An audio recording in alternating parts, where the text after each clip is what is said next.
Nagsimula ang lahat sa eskwela, nagsama-samang 12 sa kalokohan at sa tuksuhan, hindi maawat sa isa't isa.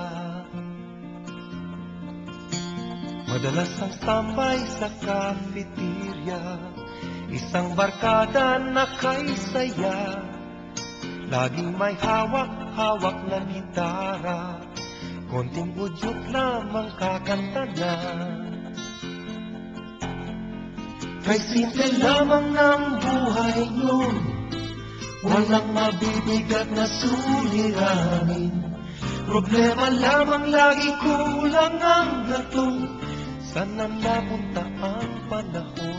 Sana nga ba? Sana nga ba? Sana napunta ang panahon? Sana nga ba? Sana nga ba?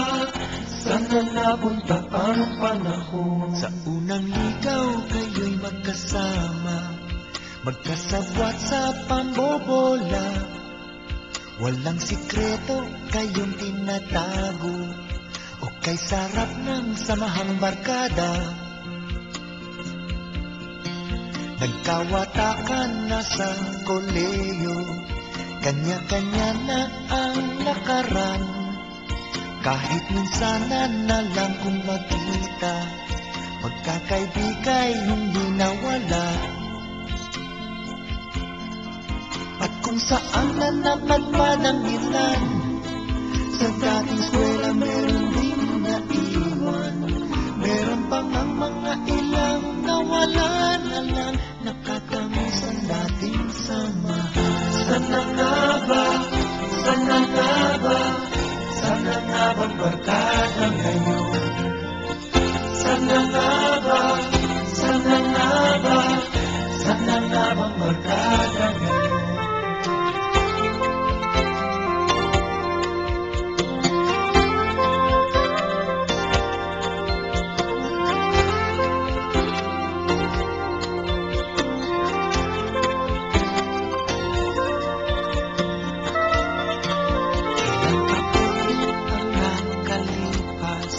Bawat isa sa amin tatay na nagsusumikap upang yumaman at guminhawang kinabukasan. Paminsan-minsan kami nagkikita, mga naiwan at natira, at gaya nung araw namin sa eskwela, pag magkasama ay nagwawala. Napakahirap kalimutan ang saya ng aming samahan. Kahit lumipas na ang ilang taon, magkabarkada pa rin ngayon.